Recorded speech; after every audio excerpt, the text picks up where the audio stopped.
कृष्णपुरी में चलने के लिए बहुत अच्छा पुरुषार्थ करने की, शूद्रपन के संस्कारों को परिवर्तन कर का ब्राह्मण बनने की, बुद्धि बल से याद की सीढ़ी पर चढ़ने की और अपार खुशी अनुभव करने की, बेहद के पिता परमपिता परमात्मा के हम आत्माओं के लिए आज की मुरली से शिक्षाएं। समर्थ परमात्मा हम आत्माओं को आप समान समर्थ बनाने की शिक्षा देते हैं। आधा कल्प के व्यर्थ के खाते को समाप्त करना है, इसलिए अटेंशन रखना और चेकिंग करने की विधि बहुत जरूरी है। माया भिन्न भिन्न तरह के व्यर्थ लेकर आएगी। ऐसे में परमात्मा से प्राप्त अष्ट शक्तियों को प्रैक्टिकल में यूज कर मास्टर सर्वशक्तिमान बनना है, ताकि किसी भी तरह के व्यर्थ को परख कर जिस भी तरह की शक्ति की आवश्यकता है उसे यूज कर समाप्त कर सकें। क्योंकि ब्राह्मण जीवन परमात्मा से मिला हुआ जीवन है, वैल्यूबल है और वैल्यूबल बनने के लिए है। इसलिए इसमें अगर व्यर्थ संकल्प, व्यर्थ बोल, व्यर्थ कर्म करते हैं तो अनमोल ब्राह्मण जीवन के समय को व्यर्थ गवा देते हैं। ये समय है रूहानी कमाई करने का। व्यर्थ अभी भी चलता है तो रूहानी कमाई जितना चाहते हैं उतना कर ही नहीं पाते हैं और समर्थ बन नहीं पाते हैं, जबकि यही समय है परमात्मा के संग रहकर समर्थ बनने का, शक्तियों को यूज कर मास्टर सर्वशक्तिमान बनने का। जितना मास्टर सर्वशक्तिमान की स्मृति में रहेंगे उतना सर्व शक्तियों और सर्व शक्तियों के दाता याद रहेंगे। जितना उनकी याद में रहेंगे उतना शक्तियों को समय पर यूज करेंगे और समर्थ बनते जाएंगे, फिर जो चाहे कर सकेंगे।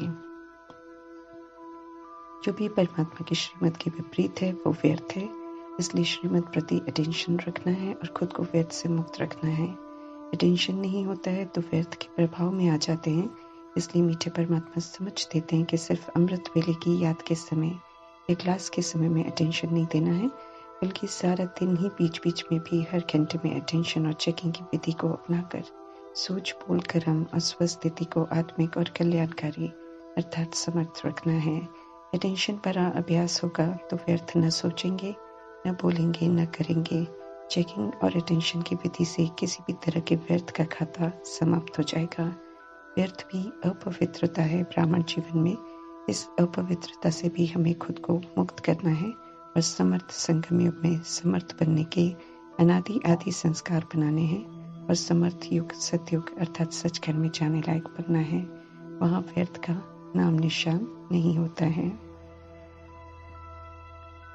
राज ऋषि टाइटल परमपिता परमात्मा से मिलता है, लेकिन टाइटल प्रमाण कर्तव्य कर उसे सार्थक करना पड़ता है, फिर वो टाइटल मेडल के रूप में हमें प्राप्त होता है। राज ऋषि अर्थात राजा, निशरी रूपी राजधानी का अर्थात सर्व तरह के प्रभाव से, लगाव से, दबाव से मुक्त, और ऋषि अर्थात तपस्वी अर्थात ईश्वरीय संस्कार, गुणों और शक्तियों से संपन्न बनने की तपस्या कर उसका स्वरूप बन जाना है। ऐसा राज ऋषि बनना है तो मीठे परमात्मा समझ दे रहे हैं कि श्रीमद प्रमाण चलकर ब्राह्मण आत्माओं की दुआएं प्राप्त करो तो स्थिति सर्व विघ्नों से मुक्त निर्विघ्न रहेगी। मीठे परमात्मा हम आत्माओं के पिता हमारे सम्मुख है। रोज मिल रही ज्ञान मुरली इस बात का सबूत है। उससे हम सृष्टि रूपी ड्रामा का सत्य जान रहे हैं, तो हम सब मोस्ट लकी बच्चे हैं। इस रूहानी नशे में सदा रहना है। मैं निराकार आत्मा हूँ, निराकार परमात्मा की संतान हूँ, निराकार धाम की रहने वाली हूँ। मेरा अनादि स्वरूप सतुगुणी है, आदि स्वरूप सतयुगी है। इस समझ मुझ आत्मा को भी संगम युग में मिली है, तो इस सत्य स्वरूप में स्थित होना है, उसे जीना है और अज्ञानता में अडॉप्ट किए गए अंधविश्वास की भक्ति मार्ग के संस्कारों को छोड़ना है। दाता के बच्चे हैं हम, इसलिए मांगने के संस्कार हमें नहीं होने चाहिए। परमात्मा मिले, सब कुछ मिल गया, इसलिए विनाशी चीजों को मांगना बंद होना चाहिए। अब तो बिन मांगे जो ज्ञान, धन, गुण, शक्तियाँ, वरदान, स्वमान मिल रहे हैं, उन्हें यूज कर अपना श्रृंगार करना है। मीठे परमात्मा ने हमें अपना बनाकर कामधेनु बना दिया है, जिसके प्रमाण सभी को परमात्मा का सत्य बताकर सभी का संबंध परमात्मा से जोड़ने की सेवा करनी है। जिसका संबंध परमात्मा से जुड़ गया उसकी स्वतः ही सर्व मनोकामनाएं पूरी हो जाती हैं, क्योंकि सत्य परमात्मा से मिलकर उन्हें पाकर ही आत्मा तृप्त हो सकती है। भक्ति चाहे कोई किसी की भी करे, लेकिन भक्ति का फल तो दाता परमात्मा ही देते हैं। उन्हीं की याद में रहने से सब प्राप्तियां हो जाती हैं। हम आत्माओं का फर्ज है परमात्मा की याद में रहना और सभी को परमात्मा की याद दिलाना। बाकी अपने प्रति कोई आशा नहीं रख सकते हैं। नया जन्म, नया संसार, इसलिए रस्म भी नए ईश्वरीय रस्म है जिनमें मांगने की, भक्ति की रस्म नहीं होती है। समर्थ परमात्मा दाता हैं, इसलिए हम आत्माओं को भी मास्टर दाता का कर्तव्य निभाने का ताज तख्त स्मृति का तिलक देते हैं। जो स्वीकार करते हैं वो दाता का पाठ बजाते हैं। 5,000 वर्ष का बेहद का नाटक है, द्वापर युग से ये भूल भुलैया का खेल बन जाता है और हम सब खुद को आत्मा भूलते समझ बैठते हैं तो स्वधर्म स्वरूप सब भूल जाते हैं। मीठे परमात्मा याद दिला रहे हैं कल पहले की बातें कि हम ही भारतवासी हैं, मीठे परमात्मा के लाडले बच्चे हैं। हमने राजयोग सीखा था, हमें समझ मिली है। 5,000 वर्ष पहले मिले थे, फिर बिछड़ गए, अभी पुनः मिल रहे हैं। फिर से पवित्रता की प्रतिज्ञा कर ब्रह्मा मुख वंशावली ब्राह्मण ब्राह्मणी बने हैं।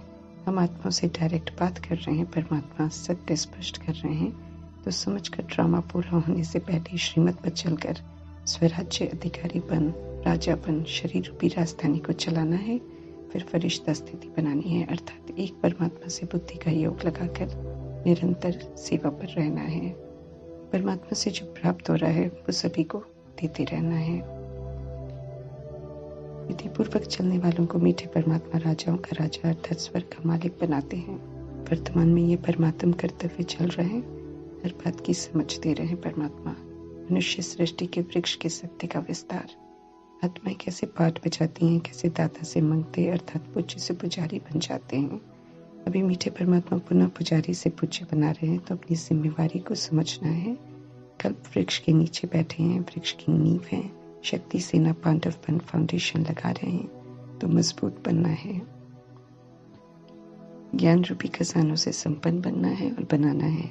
हम सब शक्ति सेना और पांडव हैं, कामधेनु के हम बच्चे हैं, सभी की मनोकामना पूरी करने वाले हैं। इन स्मृतियों के संग संगम पर फाउंडेशन के कर्तव्य को पूरा करना है। कुछ भी करते हुए परमात्मा की याद में रहना है। करण करावनहार फलदाता परमात्मा है, करणहार हम हैं। इस सत्य से सभी को परिचित कराना है, क्योंकि समय सत्य की प्रत्यक्षता का है। समय अभी सत्य को यथार्थ जानने का है। समय आ गया है जानने का कि भक्ति किसकी करते थे, कौन मनोकामना पूरी करता था और कौन फल दाता है। समय सत्य को याद करने का है, क्योंकि गति सदगति दाता सत्य परमात्मा इस समय ड्रामा में प्रवेश कर सृष्टि परिवर्तन कर रहे हैं।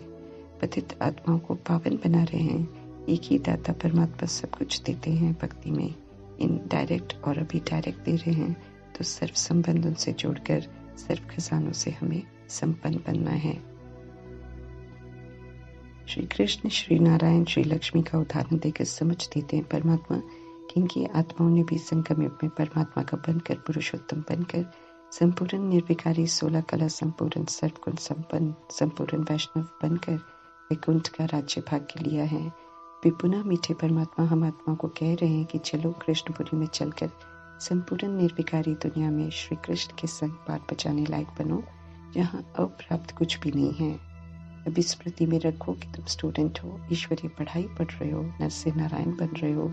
एक ऐसे प्रिंस बनने के लिए तो कलयुगी आकर्षण में फंसना नहीं है, वो तो सब खत्म होने वाला है। गफलत नहीं करनी है, बल्कि 21 जन्मों के लिए परमात्मा से मिल रहे भाग्य से स्वयं को भरपूर करके जाना है, जिसके लिए राजयोग सीख राजयोगी बनना है। राजा आत्मा बन एक सत्य परमात्मा से योग लगाकर श्रीमत प्रमाण जिम्मेवारी का ताज तक तिलक का कर्तव्य पूरा करना है। स्वराज्य अधिकारी यहाँ बनकर सत्य का राज्य भाग्य लेना है। ऊंची मंजिल है, इसलिए ऊंचे और बहुत अच्छे पुरुषार्थ करने का टेंशन रखने की समझ दे रहे हैं परमात्मा। कलयुग और सतयुग का ये संगम है। कलयुग जा रहा है, सतयुग आ रहा है, तो जो जा रहे हैं उसे पीठ करनी है और जो आ रहे हैं उसे देखकर वहां की विशेषताओं को धारण कर खुद को यहाँ संपन्न बनाना है। ज्ञान के सागर परमपिता परमात्मा इस समय समझ का नेत्र दे रहे हैं, जागृत कर रहे हैं। तो अज्ञानता की नींद से पूरी तरह जग कर जो करना है कर कर औरों को भी जगाना है। भक्ति मार्ग में भी गुप्त रूप में मदद करने वाले परमात्मा भी चैतन्य में सर्व मनोकामनाएं पूरी करने आते हैं। वे आते हैं सतुगुनी और सतयुगी एक्ट करनी सिखा रहे हैं। ड्रामा कैसे चलता है अच्छी रीति समझा रहे हैं, तो उसे समझना है। सच्चा ब्राह्मण बनकर सतोगुणी सतयुगी एक्ट प्रैक्टिकल में करके संस्कार बनाने हैं और इज्जत से ईश्वरीय पढ़ाई की परीक्षाओं को पास करना है। जो करते हैं वही सतयुगी राजधानी का वर्षा परमात्मा से लेते हैं। इसलिए मीठे परमात्मा कहते हैं कि पुरुषार्थ हमेशा ऊंचा करना चाहिए, तब ऊंची प्राप्ति मिलती है। बिन कुछ किए कुछ नहीं मिलता है, ये स्पष्ट कर रहे हैं परमात्मा। कृष्णपुरी जाने की चाहत है तो परमात्मा पुनः ध्यान खिंचवा रहे हैं कि खूब पुरुषार्थ करो, बस सतो प्रधान पुरुषार्थ करो, जैसे प्रजापिता ब्रह्मा करते हैं। दैवी कुल में जाने के लिए दिव्यता की सभ्यता को आचरण में लाओ, भारत को पुनः स्वर्ग बनाने में मददगार बनो। वापस निर्वाण धाम कोई नहीं चाहता। सभी आत्मारूपी एक्टर्स ड्रामा में पाठ बजाते बजाते अवस्था में नीचे आते रहते हैं, भिन्न भिन्न नाम रूप से पाठ बजाते रहते हैं, तब तक जब तक परमात्मा स्वयं आकर नहीं जगाते हैं। इसलिए भक्ति मार्ग की काल्पनिक मनुष्य मान्यताओं से बाहर निकलना है और औरों को भी परमात्म सत्य से परिचित कराना है। सत्य को जानने का समय है, इसलिए अब झूठे खट के अनेक झूठ से खुद को मुक्त करना है। निधन से अब धनी परमात्मा का बनना है और उनसे पूरा राज्य भाग्य लेना है। ये अहो सौभाग्य कल्प में एक बार ही मिलता है, इससे खुद को वंचित नहीं करना है। एक तरफ विनाशकारी यादव विपरीत बुद्धि हैं, इसलिए स्थूल विनाश की तैयारी पूरी कर चुके हैं। दूसरी तरफ विपरीत बुद्धि कौरव भी सिविल वॉर की तैयारी में लगे हुए हैं। इससे पहले विनाश की प्रक्रिया शुरू हो, मीठे परमात्मा विनाश की सेक से बचने की, परमात्म छत्र छाया में रहने की ऑफर कर रहे हैं। समझते रहें कि पुरानी दुनिया से मरजीवा बनने वाले, श्रीमत पर चलने वाले ही इस छत्र छाया के अंदर रह सकते हैं। कांटे से फूल बन रहे हैं, लेकिन कांटों की दुनिया में रहते हुए बन रहे हैं, इसलिए सदा अलर्ट रहना है, क्योंकि देह अभिमान रूपी कांटा और उनसे पनपने वाले विकारों का प्रकोप बहुत ज्यादा प्रभावशाली है। अच्छे अच्छे पुरुषार्थियों को भी कांटा बना देता है, फूल बनने वाले भी मुरझा जाते हैं, परमात्मा का श्रीमत रूपी हाथ और साथ छोड़ देते हैं। ब्रह्मा कुमार कुमारी बनकर प्रभु पालना लेकर भी माया के वश हो जाते हैं। माया उन्हें अपना बनाने में सफल हो जाती है, तो हमें सदा अलर्ट रहकर इस ज्ञान मार्ग पर चलना है। परमात्म छत्र छाया से बाहर नहीं निकलना है। परमात्मा द्वारा जो युक्तियां मिल रही हैं उसी प्रमाण चलना है। सतो प्रधान बुद्धि की सीढ़ी जो परमात्मा से प्राप्त हुई है उसी पर चढ़ने का अटेंशन रखना है।